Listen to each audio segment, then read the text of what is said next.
Bismillahirrahmanirrahim. Assalamualaikum warahmatullahi wabarakatuh. Alhamdulillahirrabbilalamin. Wassalatu wassalamu ala asyrofil anbiya'i wal mursalin wa ala alihi wa sahbihi rasulillahi ajma'in amma ba'du. Sebelum itu, perkenalkan dulu nama saya Duta Permana Baihaqi dengan akhir 19. Nanti di sini saya akan mempresentasikan hasil dari diskusi saya sendiri tentang konflik dan negosiasi. Sebelum itu saya terima kasih kepada Pak Mahfud selaku dosen pengampu mata kuliah perilaku organisasi, dan juga saya terima kasih pada teman-teman semua sudah memberikan saya waktu untuk bisa mempresentasikan dari hasil diskusi saya pribadi. Oke, nanti saya akan menjelaskan satu persatu tentang konflik dan negosiasi dalam perilaku organisasi. Oke, untuk slide yang pertama itu penjelasan apa itu konflik. Mungkin teman-teman semua sudah tidak asing ya dengar kata-kata konflik. Nah, jadi dalam interaksi antar individu, kelompok, dan organisasi tidak tertutup kemungkinan terjadi perbedaan kepentingan dan pandangan yang berujung pada timbulnya konflik. Nah, jadi awal timbulnya konflik itu terjadi perbedaan antara dua kubu, antara sama personal kah, atau sama teman, atau kelompok, atau tim, ya. Jadi itu ketika kita berbeda pendapat dengan orang lain, kita punya pendapat sendiri dan orang lain pun punya pendapat sendiri, itu bisa terjadi konflik seperti itu, teman-teman. Awal mulanya pertentangan antara kedua belah pihak. Nah, jadi di sini konflik itu adalah suatu proses yang dimana dimulai apabila satu pihak merasakan bahwa pihak lain itu mempengaruhinya secara negatif, ya, secara negatif ataupun akan segera mempengaruhinya secara negatif. Jadi seperti itu. Konflik ini pasti berujung pada hal-hal yang negatif. Oke, untuk slide yang kedua itu perkembangan tentang konflik. Nah, jadi di sini perkembangan tentang konflik itu ada 3, teman-teman. Pertama ada the traditional view of conflict, terus ada the interaction view of conflict, terus ada resolution focus view of conflict. Nah, di sini saya akan menjelaskan satu persatu ya, teman-teman. Jadi tolong disimak. Nah, jadi yang pertama ada the traditional view of conflict. Nah, di mana itu suatu keyakinan bahwa semua konflik itu adalah menyakitkan atau hal-hal yang harus dihindari, karena ketika kita punya pendapat dan orang lain punya pendapat, habis itu pendapatnya berbeda, tidak ada yang mengalah. Ujung-ujungnya berantem, habis itu menyakitkan diri kita sendiri, dan juga itu adalah suatu hal yang harus kita hindari jauh-jauh, karena konflik itu dipandang dari orang lain itu adalah hal-hal yang negatif, dan juga itu adalah suatu diskusi dengan kekerasan, ya, pertentangan ataupun hal-hal yang lain. Yang kedua ada the interaction view of conflict. Itu keyakinan bahwa konflik itu tidak hanya merupakan kekuatan positif dalam kelompok, tetapi juga dia kebutuhan mutlak bagi kelompok untuk berkinerja secara efektif. Terus yang ketiga itu ada resolution focus view of conflict, yang dimana ini adalah suatu pandangan bahwa konflik itu tidak dapat dihindarkan dari kebanyakan organisasi dan lebih memfokus atau memilih pada penyesalan konflik tersebut. Nah, terus ada tipe konflik nih, teman-teman. Di slide keempat.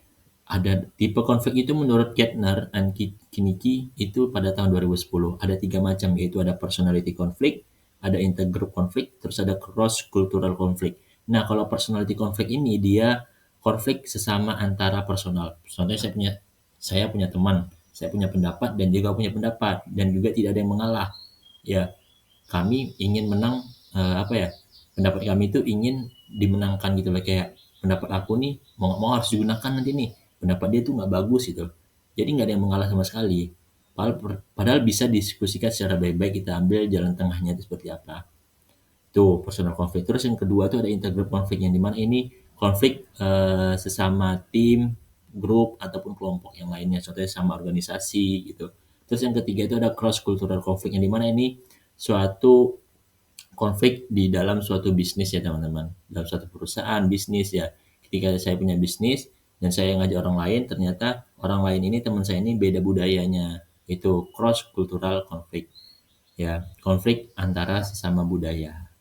Nah, terus ada gaya penanganan konflik, yang di sini gaya penanganan konflik itu ada 3. Pertama ada competing, collaboration, sama compromising. Nah, pertama ada competing. Nah, di mana ini terjadi karena ketika seseorang itu berusaha memuaskan kepentingannya sendiri tanpa mempertimbangkan dampaknya pada pihak lain pada suatu konflik. Yang bisa dibilang itu adalah egois ya. Terus yang kedua adalah collaboration, itu terjadi ketika masing-masing pihak yang terlibat pada konflik itu berkeinginan sepenuhnya dan berkepentingan semua pihak sehingga terdapat kerjasama dan mencari namanya hasil yang saling menguntungkan. Terus yang ketiga ada kompromosing. Nah, kalau kompromosing itu dia seperti dalam kompromin tidak jelas siapa yang menang ataupun yang kalah.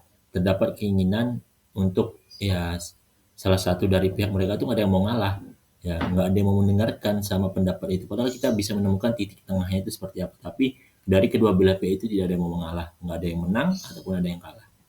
Nah, untuk selanjutnya itu apa sih itu negosiasi? Nah, jadi negosiasi itu adalah suatu proses yang dimana dua pihak ini atau lebih ya bertukar barang ataupun jasa dan berusaha menyepakati namanya tingkat pertukaran untuk barang dan jasa tersebut. Kita juga dapat mendefinisikan bahwasannya proses ketika dua pihak atau lebih itu menentukan bagaimana namanya mengalokasikan sumber daya yang jarang. Itu menurut Robin and Judge.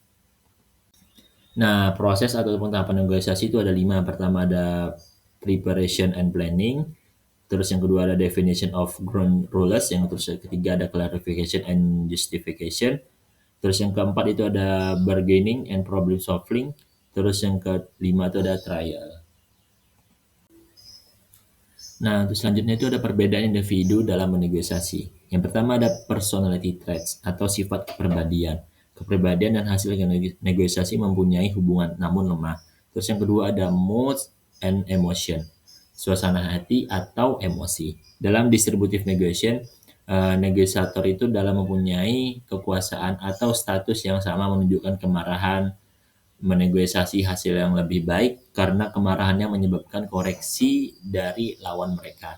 Terus yang ketiga itu ada gender difference, perbedaan gender ya, pria dan wanita. Dalam melakukan negosiasi itu tidak berbeda, tapi pengaruhnya pada hasil tersebut tuh pasti aja yang berbeda. Jadi seperti itu.